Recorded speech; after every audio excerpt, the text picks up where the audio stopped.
You're listening to the Creative Boom podcast with me, your host, Katie Cowan. My next guests are Barney Ibbotson and Stanley Chow, who both grew up in Manchester and went to the same school where they became lifelong friends. And they've followed similar paths ever since, both pursuing a career in art and design. Barney is currently in his 10th year as a freelance illustrator and graphic designer. His work focuses on line, detail and colour, and he's worked for people like the BBC, Electronic Arts and Penguin, creating murals, album covers, logos, window graphics, children's books and much more. Stan began his career in fashion illustration, working for magazines like Just 17 and Sugar. In 2007, his art was spotted by Meg and Jack White of the White Stripes, and that's when his career really took off. Today, much of Stan's work is portraiture, with him specialising in images of celebrities from the worlds of music, media and sport. His clients include The New Yorker, Wired magazine and Saatchi & Saatchi. I was excited to chat to them both about their friendship and their respective careers.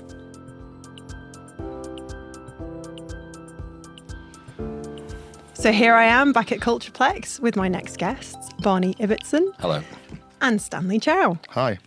So you two actually know each other, don't you? Yes. Yep. Yeah, we do. Yeah. Since we were 14. Well, probably before that. We were in the 13. same school. Yeah. And but then we actually got to know each other better kind of like during GCSEs. When we sat next to each other, like during our GCSE exams, mock exams or whatever it was. Yeah, drawing bowls of fruit with pencils. Nice. And talking about music and Man United. Yeah. And a friendship was formed. Pretty much so, yeah. It was like bonded over that, United. over the Pixies and De La Soul. Yeah. Nice. Good They're choices. They're the things that they're the two albums that were most prominent in my mind at that time. What was the year? 89. 89, yeah. Oh, you're a bit older than me. 88, 89. We were about 14, 15, yeah. And what were you like as children? Can you describe each other? Oh, Barney's the class clown. Why does this not surprise me? Was I? Sometimes it was, yeah. Generally like to make people laugh, which is quite good. Yeah.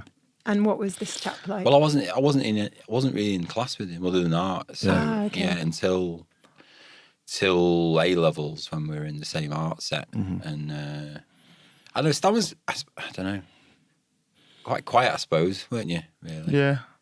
Moody bugger. Still am. Moody bugger. Yeah. So you both had a reputation then?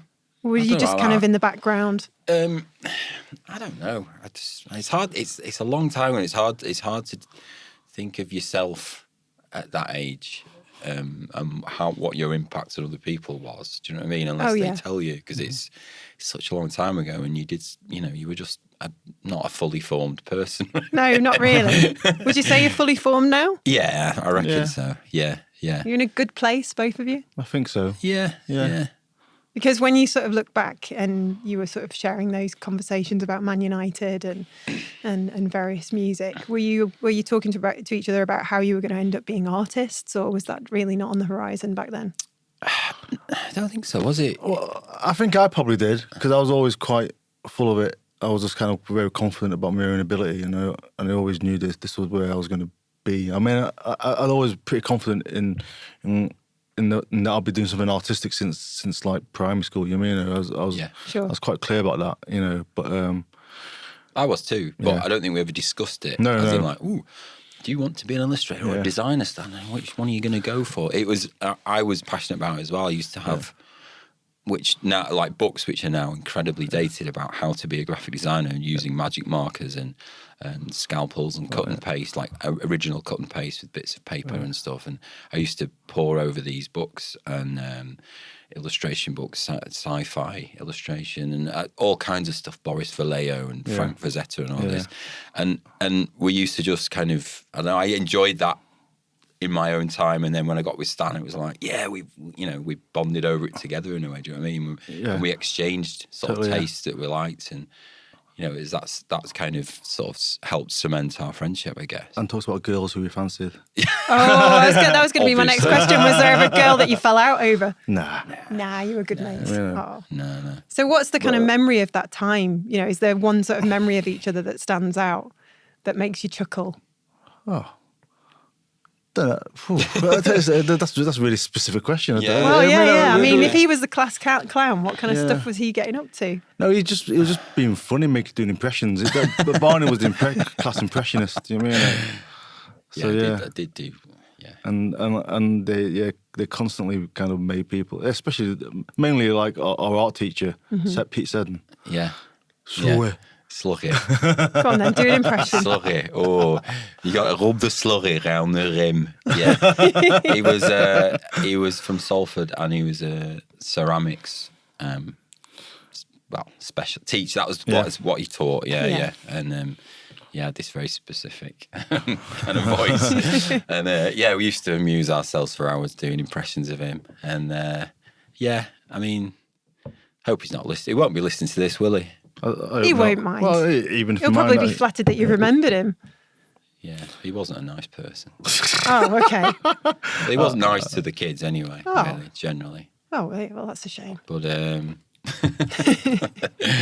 but yeah, I think my memory of Stan is him doing. I mean, it's like today he was doing caricatures, like at school in a little pad, just going around and going, "I'll do your caricature." Oh, brilliant! I'm surprised he didn't charge people for it. Actually, yeah, I did actually. I did. Did you really? I did in the second year, but then I got bollocked by one of the teachers for taking money off other kids. Oh dear! So, but that showed entrepreneurial spirits. They should be encouraging that, right? Yeah. But even then, he used to be able to sum up somebody's features in a few lines, and it was very impressive. You know what I mean? This was before using vectors and or even painting. These were just like little biro drawings, and we used to entertain ourselves. Just I found some the other day. I actually found I've got a box full of old bits and pieces, and there's little bits from class. I don't know. We're in class and we're just I don't know. When you're teachers talking, you're bored and you're just you're writing stuff and doing faces.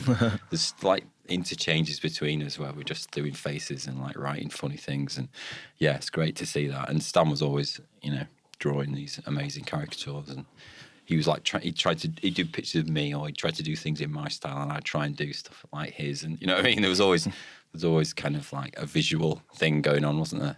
Yeah. Well, that's what I did though. I spent all my time drawing. That was, as I say, I was going back to from I was a young kid. I always knew that was what I was going to do, and you just did it. Me too. Whenever any bit of spare time, it's and that's what my kids do now. Any spare time that they have, it's there's going to be doodling and drawing. I think it's that kind of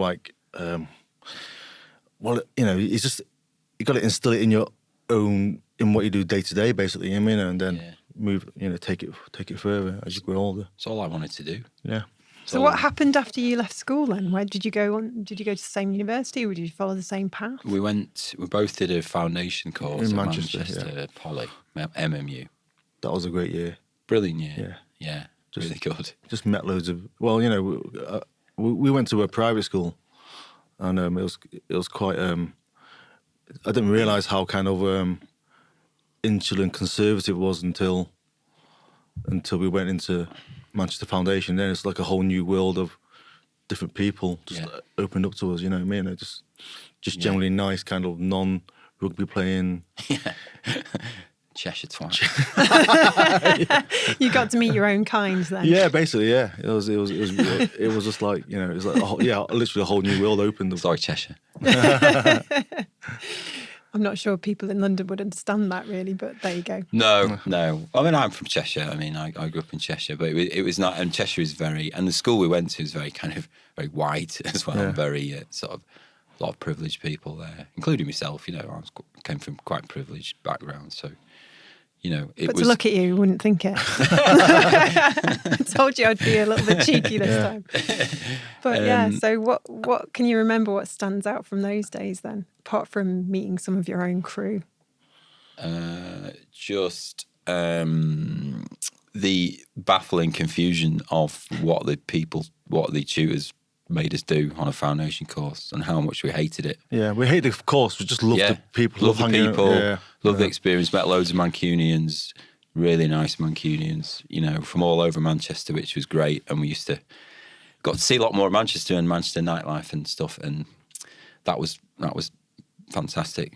You know, met some lovely people. But we'd had a brilliant art teacher at our school called Mr. Hidden, who was an absolute star, and we were both really inspired by him. And we left school thinking, yeah, great, you know, really fired up, loved it. And you kind of were on track.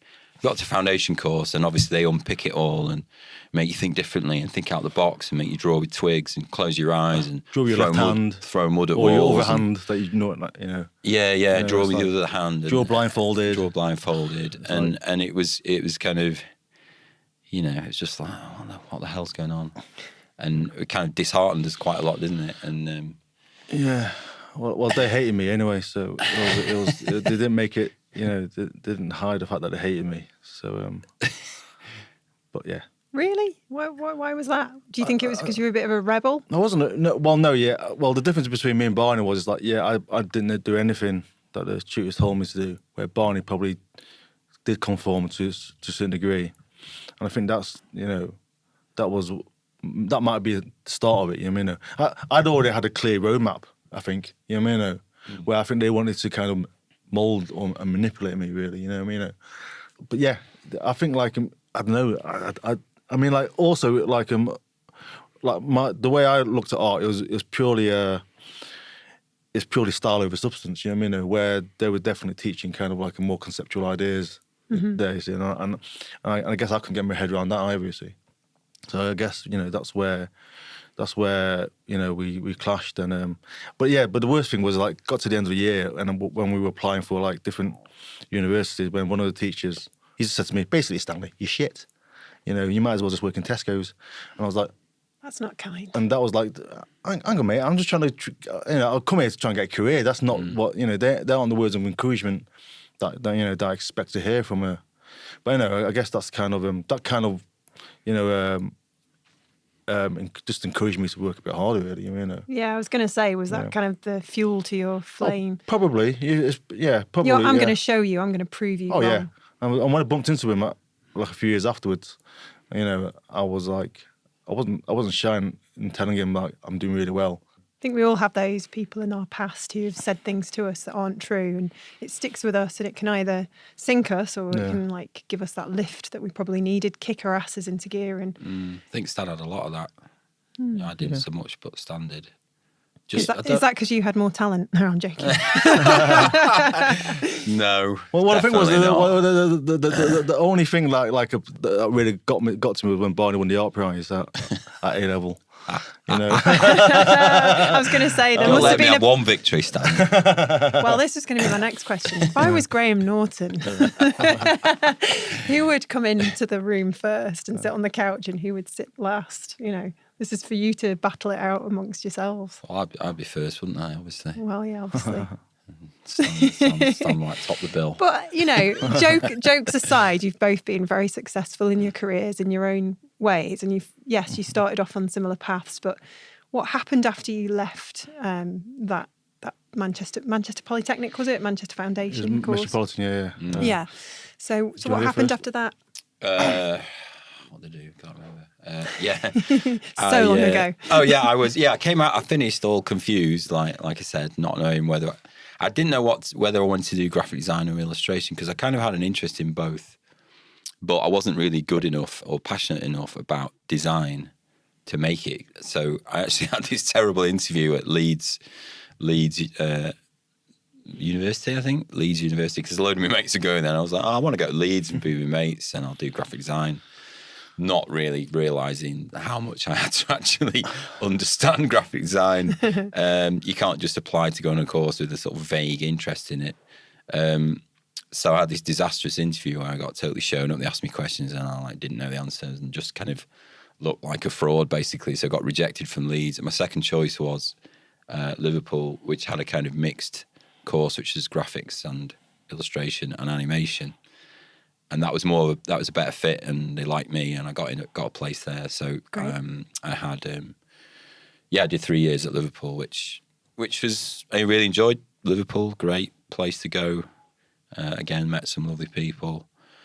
Course was okay, but again, it was just like I came out feeling pretty pretty lost and confused, didn't really know what to do other than the advice was just go down to London, work in editorial illustration. That was it. Really? That was like, that seemed to be the only option. And I didn't really want to do either of those, to be honest. So it was just like, you've got to go to London. Because this was the 1996, you know, no internet, no kind of getting access to people a lot harder. And Sure. it was all about writing letters and carting portfolios around. And I, to be honest, I was just a bit of a lazy bastard as well. So I was like, I'm not. And I didn't really feel like my work was, you know, good enough to do all that. And so, yeah, I was kind of came out thinking, right, what to do now. And did you stay in touch with Stan? Yeah. Well, I used to come and visit Liverpool all the time. Yeah, well, my issue was like I applied for Leeds, didn't get in. I applied for Liverpool, didn't get in. Okay. So that was the thing. That was what gutted me. And then through clearing, I basically thought, okay, what's my tactic? My tactic is to kind of, okay, everyone needs to be in London to be an illustrator. So, but there was nothing left in London for me to go to. So I chose the nearest place, like that had available places, which was Swindon. And not really the nicest town at all. What, you know, I could say bad words about Swindon. I could vouch for that from my visits there. But anyway, but the thing was, like, cause Swindon was closest, but it was still 40 quid on the train, like, to go to London. Even, like, you know, it's the closest bloody town I could find that got to London. This was in the mid-90s, you know. Sure. And it was like 40 quid on the train, you know. It's like, so I never even went to London, you know, whilst I was living there. I mean, like, ironically, like, going the other way to, like, Bristol was like 5 quid, you know, which is like the similar distance, you know. And so we spent more time in Bristol, really, and Bath. But no, I went to Swindon, spent 2 years pretty depressed, you know. Basically, Sorry, I shouldn't be laughing. Yeah. All I did was get stoned and watch Jesus Christ Superstar, like, pretty much every day for like 2 years. I think that can be pretty much everybody's university days, right? Yeah. I do remember. For me, it was Teletubbies. I do remember coming down for the summer of '94 and watched the World Cup in Swindon, some of the games. And Yeah, we that. did. Yeah, I watched a few games. Yeah. But yeah, when I could be bothered driving down to places, I used to drive everywhere, like London, Swindon. What was your car? Nissan Micra. Nice. With a Prodigy sticker on the back window. Oh. So everyone called it the Prodigy Mobile. Did you put some big speakers in it? No, just I had some, like, I can't remember actually, some like all right-ish speakers. Yeah, it wasn't like a full-on. Yeah, like the biggest tape racer. collection though. I don't mind. The biggest, like, drum and bass tape collection. Yeah. Yeah, in one of those like plastic cases. Nice. Yeah. Those are the days. Yeah. Yeah, thank God I don't have to carry those around anymore. Were they the Fantasia folders and things like that? It was. What was it called? Helter Skelter? Oh, I had all kinds of, just stuff off the radio. Like, you know, I used to listen to the Kiss 102 Manchester Jungle Show. It was amazing. And I can't remember that. Signal Cheshire and. I used to work there. Did you? Oh, did you? I did, yeah. Yeah, Anyway, moving on. This isn't about me. Yeah, lots of mixtapes and just hundreds and hundreds and hundreds of tapes. And we used to drive. We did so much driving around, didn't we? I used to like pick up Stan from Marple and just like, and then we go to Manchester and then we go to Macclesfield and then back to Manchester and back to Marple, and it was just driving through like at night and just like. Lots of sitting in the car listening to music, you know what I mean? So yeah, those were kind of my teenage friendships are bond. You know, and absolutely. Back in the day, before we had mobile phones. Yeah, and just ferrying people around all the time. You know, if you got a car, it's like. Well, you were popular. No, that was purely down to my impressions and my jokish nature. Of course, Barney. Of course. So you both went to university. You survived that. And then what happened? Shall we start with you, Stan? What happened after that? Well, after I finished, I went back up north. I worked at my mum's chippy, and that's when I think I've told you this story before. But like, yeah, we've chatted. Yeah, it was just like I was working a chippy. A guy from an ad agency comes in whilst I was working a chippy. As they do. Yeah, as they do. Yeah, he goes, I was like, oh, what do you do, son? And I said, well, I'm working in a chippy.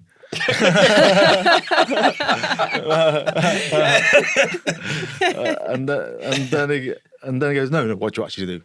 Well, I can see you doodling there. So, well, I've just finished art, just done an art course.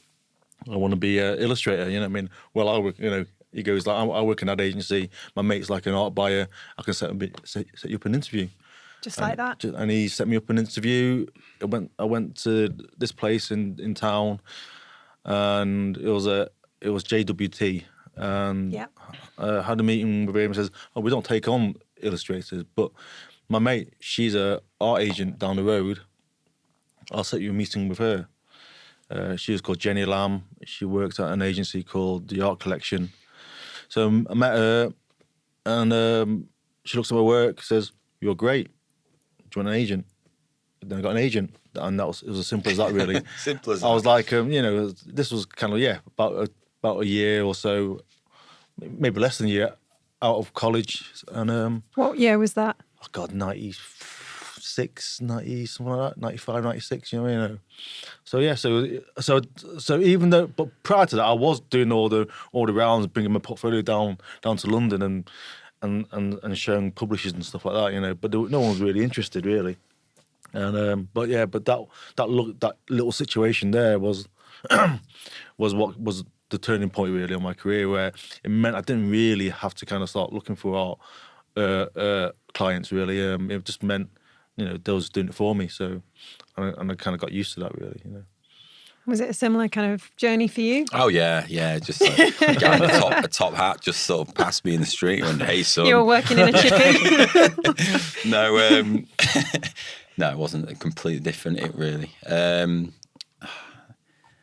gonna have to struggle to remember this because I kind of blanked it out. No, I was. I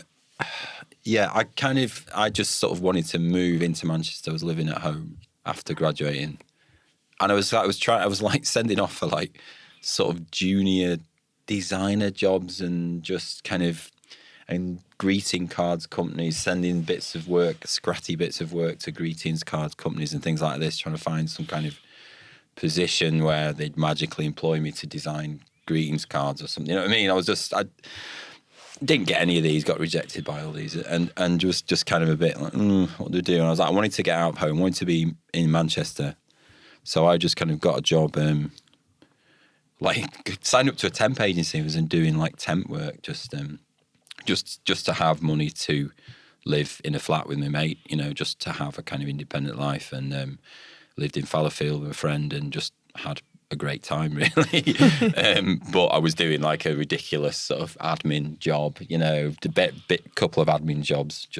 But again, I was actually having fun, you know what I mean? Because I'm meeting some of the people that I'm friends with now, I met in those, those weird jobs. It was like Grange Hill or something. That's a program about school. I'm sure people will be familiar with it. We're not that old. It was, I was looking at it was like Northwest Water or somewhere like that on Talbot Road in Old Trafford, and it was basically just everyone that worked there was a temp, and they were just either graduates or just dossers, and going to work, and it was like an episode of Grange Hill, and like the people they're trying to split us up for, like messing about and saying, right, we're moving you because you two together, you shouldn't sit together, you two. It was all people, just dicking about. And because you were still a class clown and having fun. I wasn't necessarily the middle of all this. There were others who were more clownish than me, but I was just like trying to get my head around what I was doing, which was awful and insufferable stuff. But but while I was doing that, I still had a mind on where I wanted to actually go ultimately. So I saved up, got a computer. I started using Photoshop at home, and I got a scanner and was like drawing and scanning my doodles in, and actually always creating stuff on the side. And I got involved in like doodle nights, which were doodle nights called Doodlebug, which is a guy called Barney, another Barney, who set up these nights. So it's just music and doodlers, and Stan was doing it initially, and I got into it through Stan, and it was like it was Andy Votel and Mr. Scruff. Yeah, we met them. We also met people like John Bergman and stuff. Yeah, they were all doing it. Proper doodlers, back when they were just kind of starting out, really. Yeah. So that was really fun, and gave me a bit of confidence to just I sort of developed my style a bit in those days as well. Just got into the doodling style, and I was into like really influenced by Mr. Scruff and Keith Haring and Basquiat, who were just very much. There was a lot of this kind of scratchy, simple line drawings and stuff, and just repeated patterns and things like that. So I'd been struggling a bit for my style, if you know what I mean, or as a direction to go in. And I think at university I'd kind of started steps towards doing that stuff with felt tip pens and things. But when I started doing these doodle nights, it cemented it a bit, and I was filling sketchbooks full of stuff on the side. So it wasn't like my creativity had suddenly sort of dried up. It was just I wasn't really making money from it, but I was kind of creating. Stuff was brewing. Do you know what I mean? Yeah. Yeah. So it's kind of sort of a key time in a way, but yeah, it wasn't really where I wanted to be. You know. So when did you get to ditch that rubbish job and do your art full time, like this successful man over here? well, funny you should say this. No, but I ended up. It got to a point where I was really getting really busy, kind of like 2007, 2008. I just needed an assistant, and basically like, but Barney wanted to get out of his job. I was working in we missed a bit out, but we'll skip it. But were you working as a waitress in a cocktail bar? I actually got a design job. It was actually at my dad's company. It was like a financial training company. And their designer had left, and I went for the job, and I got it. Yeah. Wasn't purely nepotism, because I went for it once before and I didn't get it because I was too shit. I didn't have enough experience, and I remember doing a test to design a brochure, and I designed the brochure with a black cover. With this was like financial training, and this black cover with green type or something, and it was just like, no, this is not good. So I blew that, but then I actually got the job ultimately, and then worked there for 8 years doing design, and I learned a lot on that job, doing web design and PowerPoint. Bloody PowerPoint, horrible. But I learned loads of stuff on the job, and that was quite useful in terms of getting a good grounding in like graphic design in in actual live, professional environment. Yeah, it helps, doesn't it? Yeah, I learned loads on during that job, but it got to a point where it's like I've been here too long now. Oh, and I was in the band as well that Stan was managing. So. Oh right, hang on it. Whoa. This just keeps getting better. So you had a band as well that you were managing. Well, yeah, there's around about 98, 99, like I moved into this house in Chiltern. It was a 98, was it? Yeah. Moved into this house in Chiltern. These couple of lads from Kent moved in with me. And the main reason why they stayed in Manchester was, they were at university in Manchester, but the main reason why they stayed in Manchester was they wanted to break into the music scene. At this time, I was already, as well as doing a bit of art, I was DJing like around all the clubs in town. And I got to know all the club promoters and all the music venues. But these lads thought like, oh yeah, we're staying in Manchester, we're going to try and get into the music scene. And I thought, oh, cool, And then one evening, I was in the bath and they were like rehearsing in the front room. And I thought, sorry, I wonder what you're going to say. They were rehearsing in the front room. I thought, bloody hell, that's amazing. And like, I'm going to get you a gig, And then I got him a gig, and then I thought, well, okay, I might as well, because I know everyone around town, I might as well get you more gigs, and then I'm going to be your manager. I'm going to get you a record deal, and we got a record deal. Long process. Eventually got a record deal. Record deal wasn't what it was cracked up to be really, but also at the same time, I kind of quit because my mum had passed away, and it was just kind of like, sorry. So I thought best time to kind of quit now and concentrate on what I was good at really. But that's how we spent a lot of time because I was managing bands and and it kind of I saw that being in the band as a kind of route out of the 9 to 5 really. So I kind of like stuck with it, but was still ironically doing the 9 to 5. But like doing the gigs and everything, and I thought at the time it was like, it looked like it was going somewhere. Well, it kind of was going somewhere, wasn't it? And, what were you playing? Drums. Right. And, I did not know that about you. But basically I wrote Barney, and we originally sacked the other drummer because because he basically turned up at a gig pissed. And I thought, I'm not having that, you know. And so I made the boys sack him, and then I got Barney. Brutal. Yeah. It was like... I turned up for an audition. Yeah. It's like, what do you listen to? I was like, well, for the past 10 years, I've just been listening to drum and bass and jungle. And I'm like, all right, okay. But I'm a drummer, right? But and they were like a kind of, you know, sensitive indie band, weren't they? But they were really good. Yeah. They were good. But I got the job, and it was fun. And we played with Elbow, and kind of Stan was mates with Elbow, and we supported. We were playing around the right places, and we got a deal with Pleasure Records, which was Rob Gretton's label before he passed away. So we were kind of like in the right place, but we just didn't really quite come make to it. anything in the end. But not entirely our fault. There were certain players in this drama that didn't, that messed it up, weren't there, Stan? Don't mean you.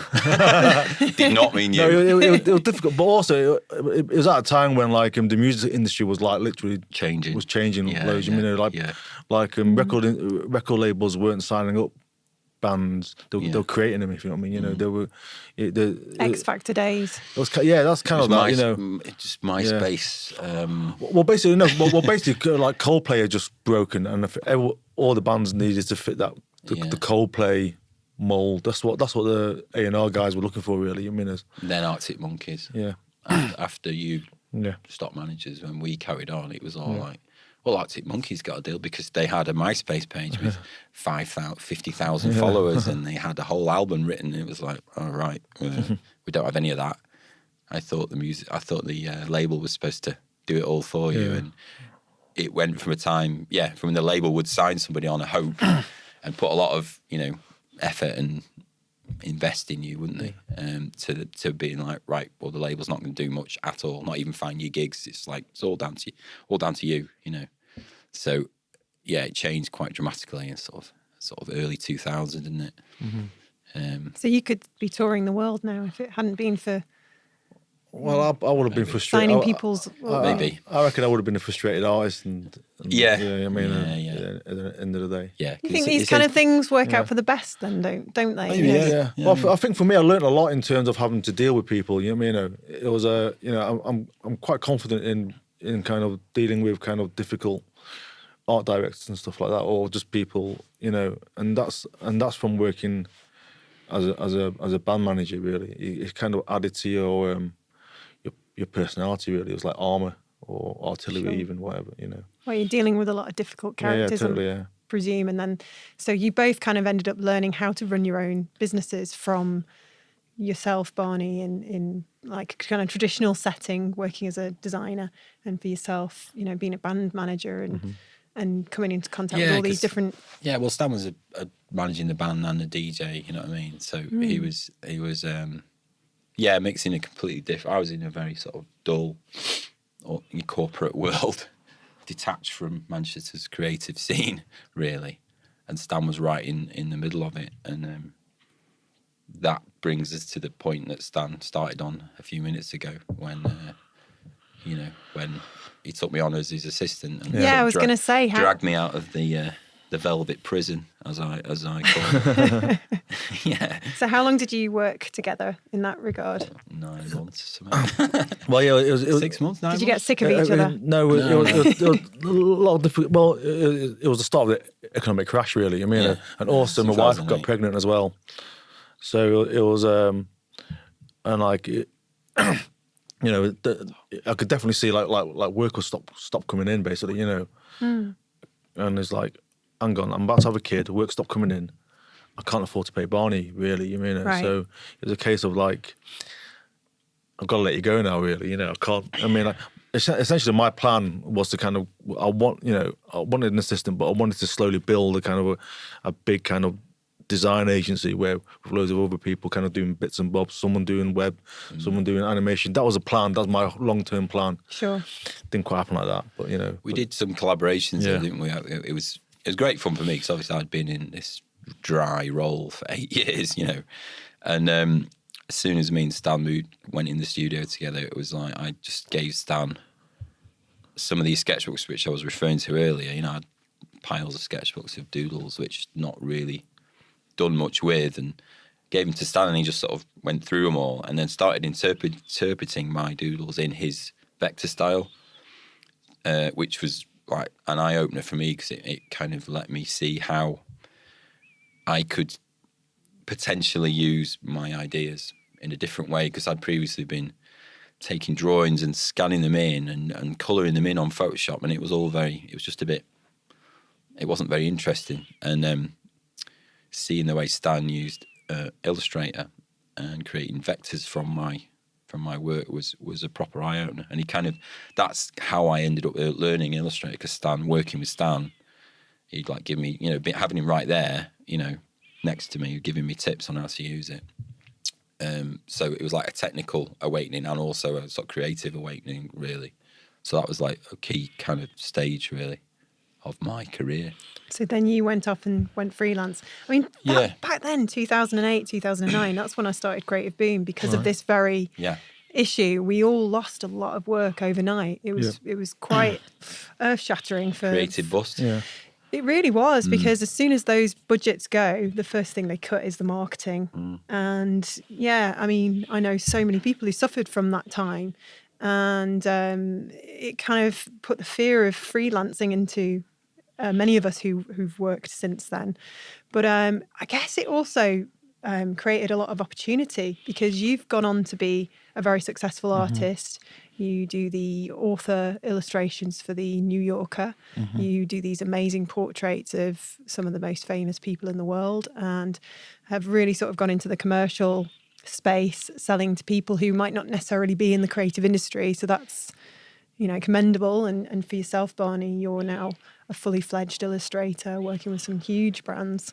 I mean, would you say that you two have both been in the right place at the right time? And do you feel like the last 10 years particularly have helped you both? Well, for me, like I think the savior for me was social media. I was going to say that was. I mean, like without social media, I don't think I'd be where I was now. I when I saw what it could do. I mean, like essentially, social media got me the gig working with the White Stripes, which got me a Grammy nomination. Which is like, that was one of the big turning points of my career. This happened kind of just before the crash, but like but having said that, like, but it also gave me like a great thing to talk about, like when social media became a thing. So I says I got Grammy nomination, just bragging about it. Yeah. And people like a bit of a brag every now and again. And like, well, whether they liked it or not, at least it kind of it piqued their attention anyway. Has he always been a show off? It's not a brag. I call that necessary self-promotion. I agree. It's more about having that confidence, and people are attracted to that.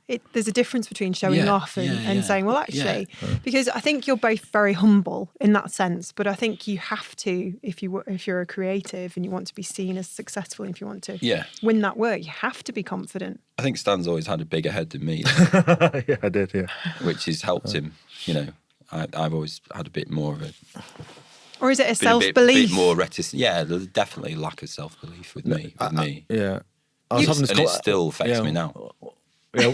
No, it does. I'm serious. It still affects... Well, it affects... Still hampers me in certain ways, So, what you're saying is, you don't think that you're good enough. Yeah, for certain things. Yeah, there's always an element of that. Yeah, definitely. I think that's quite common. Which is kind of, it's weird. It's like it's been there since, university times. And, it's like, it's a weird hurdle that I need to get over, really, seeing as I'm 45 now. Yeah, but I don't know. Sometimes I think having that trait is the thing that drives us. Maybe to constantly improve. Yeah. Well, yeah. I mean, I think there's a lot to be said for not thinking you're the big I am or whatever. It's like, I'm great. I'm perfect. It's like I've done it. I've done everything I want. It's like you can never be like that as a creative person. No. There's always new things to learn, new ways of working, new clients to work with, collaborations. There's none of us will ever do it all. You know what I mean? Yeah. It's and that's what makes it exciting, I suppose. Is there's always new stuff to be doing. Do you think social media's kind of made that worse for you over the last decade? Seeing what other people are doing and seeing them do it well? Initially, I was a bit kind of swamped by it, and it used to get me down because everywhere you look, there'd be just incredible work. And there still is, but gets to the point where you have to just start thinking, well, I do what I do. No one else can do what I do specifically, because that's my thing. So I've got to believe in that and make sure people want to hire me just for that, because only I can do that thing. You look on social media, and there's also like hundreds of artists who do, anime art that all looks the same. You won't be able to tell who did it because everybody's copying each other, and it's like, what's the point in doing that unless you work in an anime factory, as a drawing droid, as a drawing minion. It's like, if you want to have your own career and stand out as a freelancer, then you need to develop your own kind of uniqueness. And I think that's one of the key things that I learned at university, actually, was... I'm just laughing at Stan trying to gently put his water jug down. Yeah. We're told not to touch the table. Yeah, do not touch the table. One of the key things I learned from a tutor called Mike O'Shaughnessy, who's still around, actually, it was all about developing what he called your orthographic style, which is it was like your handwriting. It's like what comes out of your hand is unique to you. And that's kind of like what I was sort of developing when I was doing all these doodle things. And it's like, although a lot of the work I do now is vector based, it stemmed from designing things in lots of very intricate detail with a pen. Mm-hmm. And then I started translating into vectors. So that uniqueness was something that comes from me, you know what I mean? So you got to embrace that and think, well, this is what I do. I can't draw, characters and 3D scenes and really figurative stuff. I just can't do it. I can't do stuff like that. So I've just got to play to my strengths, really. Absolutely, so. That's what it's about. And so where does your huge overwhelming self-belief come from?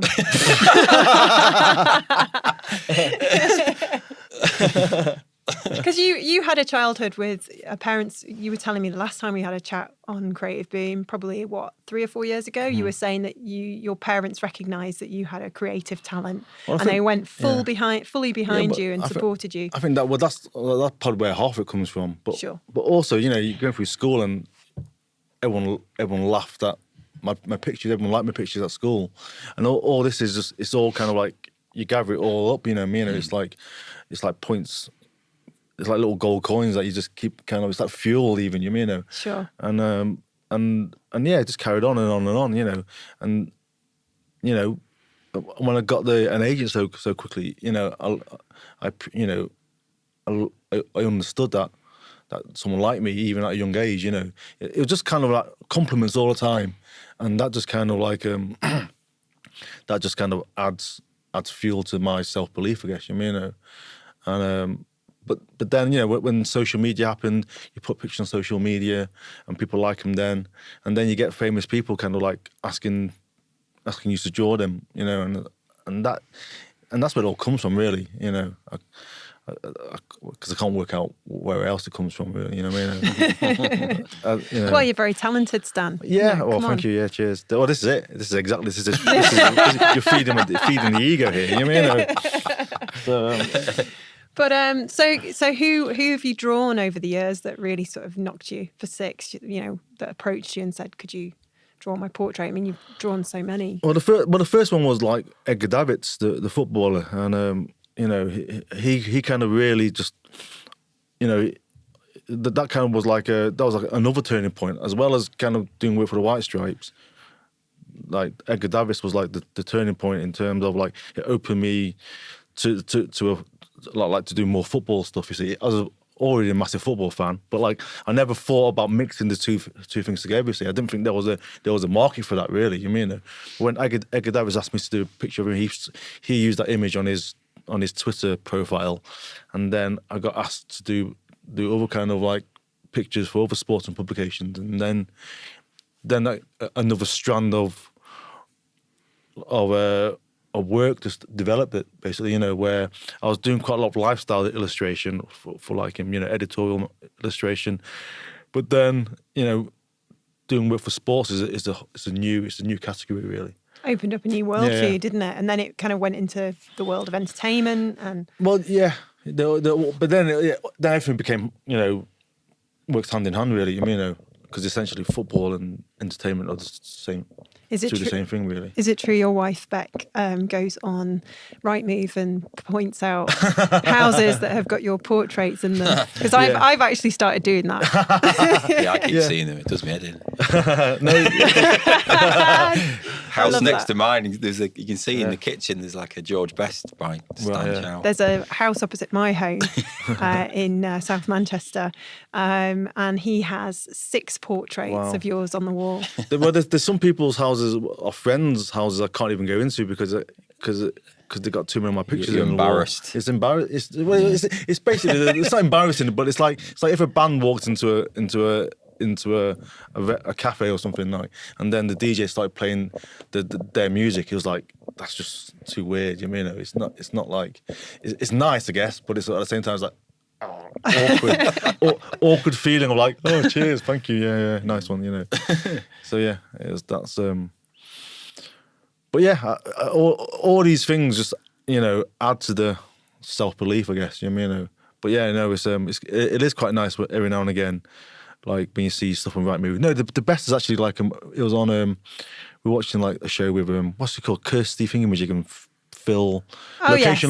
Yeah. Allsop. One of my favourites. Yeah, and like we watched one of them, and one of my pictures turned up on the telly. Did you realise at that moment, at that very specific moment, you'd made it? So what's the most popular print? Which one sells the most? God, mainly Man United ones, really. I mean, like Eric Cantona. It's a classic. It's a classic. I mean. So many, like people like me, Freddie Mercury a lot at the moment, and Dolly Parton and stuff like that. But yeah, they're I think Love the Dolly Parton one. Yeah. Love that. Do you find that when certain things happen, say if like a celebrity dies or I used to yeah, that used to work, but now I find that but now because I know it works. And he gets loads of likes and retweets. It's like it's something I stopped doing now because it's like I know I'm manipulating like opportunist, isn't it? It's terrible. I just don't feel like I want. I need to kind of just like tone that kind of shit down. I mean, but yeah, it can look insensitive. It can look insensitive. Well, sometimes it depends who it is. You see, if I've already done someone already, I'll post it up. This is a picture I did a few years ago. Sure, but just innocently post this out just in link case. In my bio. Yeah, I know. P.S. It's available on my shop. I think 10 years ago we wouldn't have ever thought that. We wouldn't have gone, oh, I have to be careful here. Yeah. Whereas now we're very kind of aware of how things can be perceived. And that's both good and bad, isn't it? Do you ever get paralysed about, these things? Am I sharing enough of this? For instance, do you ever think, oh, I've done too many male portraits, I need to do more female portraits? No, I get told like that I've not done any female portraits. Whilst the comment will be actually underneath a female portrait. You don't do no female portraits, Stan, under like Dolly Parton. It's like, you get a lot of that. But it's like when you're DJing, it's can you play something I can dance to, but people are dancing already. Yeah. But, yeah, I get it. But like you can't please everyone. You know what I mean? That's the thing. I don't want to be at the mercy of the general public, really. I just want to do my own stuff. You know what I mean? That is my kind of prerogative as an artist, really. Admittedly, you can be influenced by what people want. You mean? And sometimes I will bow down to it. That's because I want to. I'd say you definitely play to the crowd. I'll play to the crowd. That's because I want to. That's a key part of your success. Yeah. Which that's one skill that you've got that I don't really possess. You know what I mean? It's kind of but I just, you've got your finger on the pulse. Of popular culture, and you're ready with the imagery. But at the same time, I try to do my own stuff. You know what I mean? As much as possible as well. But usually when Man United win a game, I'll post a picture of a United player, simply, because I do. Got to do it. Yeah, exactly. How do you fancy your chances this season? 4th. We'll get 4th, I reckon. Or win the Europa Cup. Depends on injuries. Yeah. So just going back to your DJing days, how did that come about? It came about like I was a mate with a DJ called Jane Compton, and she got double booked one evening, and he says like, Stan, look, I'm double booked. Can you fill in for me? So I've never DJed before. I mean, I like playing one record at a time on my record player, but I've never DJed before. Well, I got decks. I'll show you. So I practiced on the decks for one evening, and then my first gig was at what is now Matt and Fred's back in 97, 98. You know, Sure. and I DJed at a party there. And whilst I was DJing there, some guy came up to me and goes, I'm the manager at Dry Bar across the road. Do you want to DJ at Dry Bar? Yeah, okay. So I ended up DJing at Dry Bar. Great. Whilst I was DJing at Dry Bar, like another guy comes up to me, I'm a promoter at Sankey Soap in Ancoats. Do you want to DJ at the Chill Out Room? Okay. So my third gig was doing Sankey Soap, which is like one of the biggest nightclubs at the time. Oh yeah, I remember. And it was good night. So it kind of stemmed from there, and that just gave me the confidence. I felt I could just DJ anywhere then. So I went into Night and Day, or wherever. Can I DJ? And everyone was like, those were good days, weren't they, back in the late 90s? Can you remember those days? Yeah, I can, yeah. Oh, they were great. Do you remember the boardwalk? I remember the boardwalk. Went to the boardwalk. Used to see loads of United players on the boardwalk. I remember seeing Nicky Butt on the dance floor there. Really? Yeah. They had a night on a Friday called Yellow. Do you remember that? Yeah. Dave Haslam. Yeah. Or was that Dave Haslam was yellow, I think. Yeah. Stank of skunk, and there was a really dodgy fog machine in there. It was brilliant. I didn't go there much as a club. I remember seeing a couple of gigs there. Yeah. I went to a club a few times. Yeah. Manchester's a pretty special place, isn't it? Did you always think you were going to come back here? We never left. Never left. That's what I was going to say, No, never left. Barney's just taking his glasses off and put them on the table. Sorry. There was a moment where I could have gone to New York with my wife, but then the children appeared, and it just became too difficult. Sure. Really, you know. It's not a bad place to be, though, is it? This city. No, I love it. I love it. Yeah, absolutely love it. Yeah. What is it that you love about it? It's got even better over the last sort of 10, 15 years. I mean, it was fun in the late 90s. It was quite limited, wasn't it? I mean, there was, you kind of eke out fun wherever you could find it, really. But there's for me, there's a creative energy there. You know, because like when I used to DJ, like the guys I was hanging out with were all musicians, artists, writers, other designers, other DJs. You know, so I'd already found this core group of like people who were just like oozing creativity. You know what I mean? And it was an absolute pleasure just to kind of be inspired by them. You know, and watch them go on to successful things. You know, it was like I think Badger John Boy was the first person I was mates who kind of like who made it big, and then soon after it was Elbow, and then like mate Gwen, she got a book deal, then my mate Emma got a book deal, and then it was just kind of like all this is happening. We all hung out in the same place, and we're all kind of doing great things all of a sudden, you know. And like if they can do it, then I can break into doing well and successful. You know. So being surrounded by greatness, it's really encouraging, isn't it? And inspiring. Yeah, and this is how I feel right now. So, what are you up to at the moment, Barney? You're a full-time illustrator. Yeah, taking over the world. Not quite, but oh, you are. I'm not. This year's been difficult actually. It's kind of slowed up quite a bit, the work. 2019. Yeah. Sorry, last year. I mean, it is. Do you think that's Brexit? Because I've been chatting to quite a few people, and it has been a little bit quieter. It's for a lot hard to say, isn't it? Because there's always seams of work that you can, latch onto if you have the right connections. And I've just not.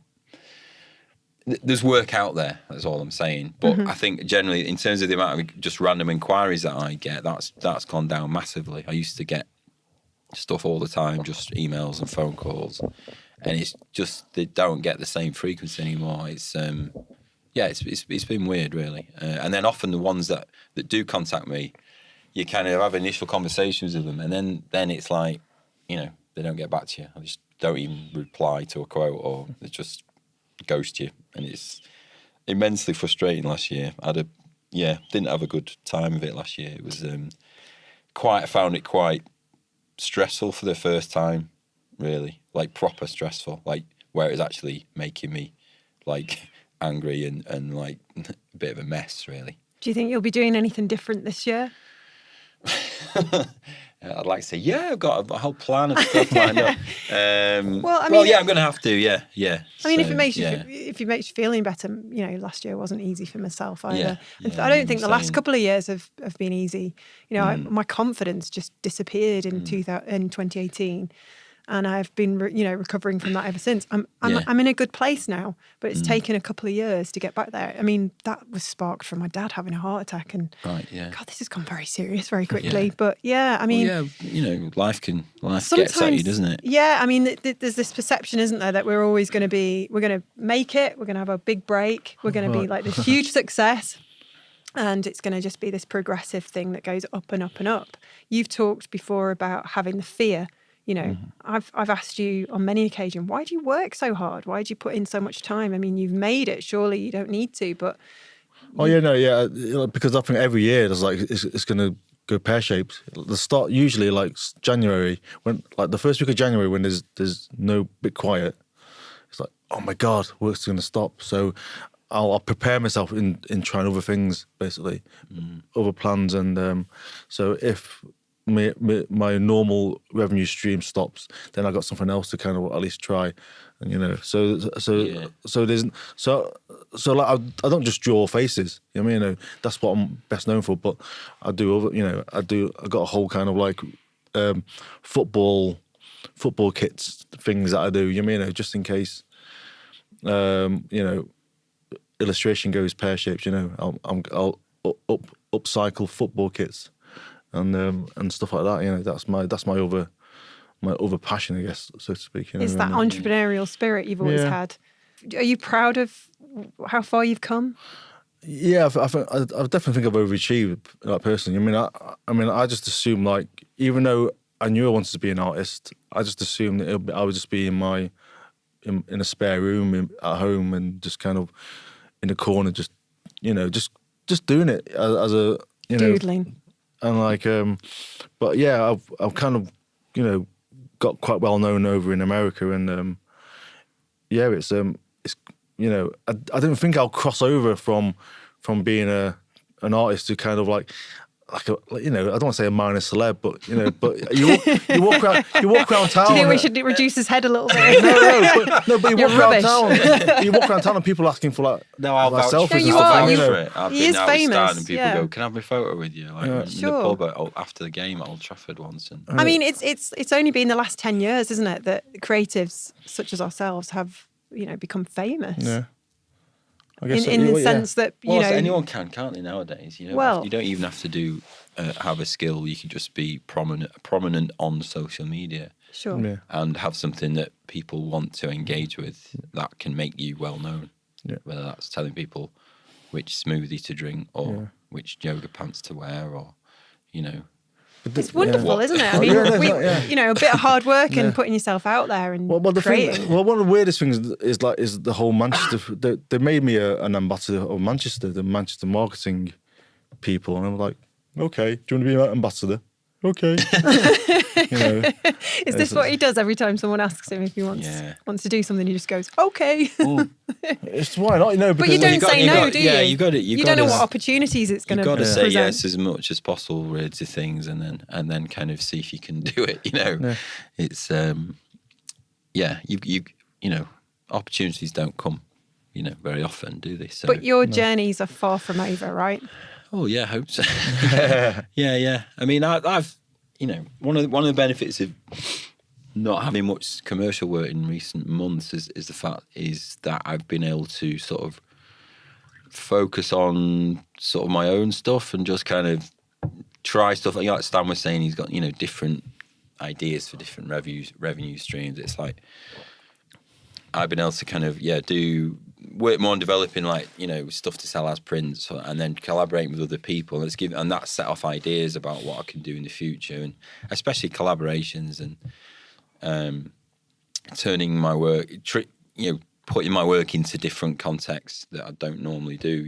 Such as 3D stuff and kind of laser cut stuff and things like this. And it's that excites me. It's just it's just fitting that in with everything else, because often I'll get enthused about something like this. It's like, right, I've got my own project, I can work on it, and then I will get a call. It's like, oh yeah, we've got a job for you, and it's like, oh okay, well that's good news, but also I've got to put this project aside now and earn the money. So it's like balancing it. It's always a juggle. Yeah, and it's good to get paid work, obviously, but it kills the momentum of a personal project. So you have to kind of get back into that once you've done the commercial work, or try and mix the two, which isn't always easy, So it's like, is 2020 going to be a good one for you too, Stan? Well, I hope so. I don't take these things for granted. You see, I mean, as I say, like start of the year, I'm shitting it, and but admittedly, like I've just started on these kids' books, and I kind of I kind of agreed. I didn't really want to do them, but I felt like if I did these kids' books, it might lead on to, other things, basically, that are kids' book related, but sure.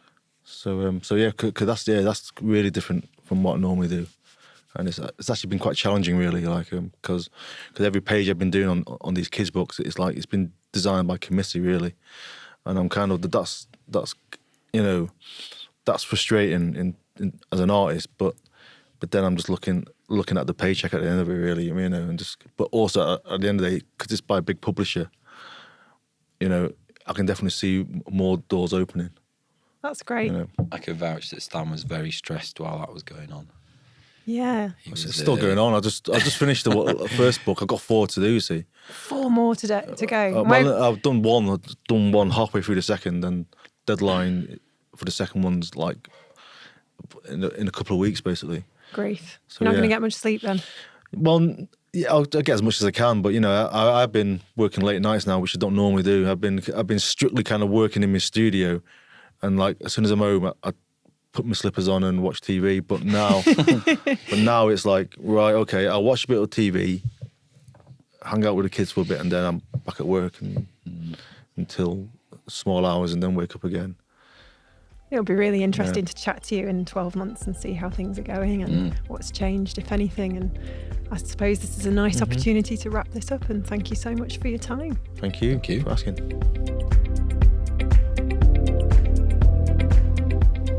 You've been listening to the Creative Boom podcast with your host, Katie Cowan. Special thanks to Cultureplex in Manchester. If you enjoyed this episode, please subscribe or leave us a review. Go to creativeboom.com/podcast to find out more.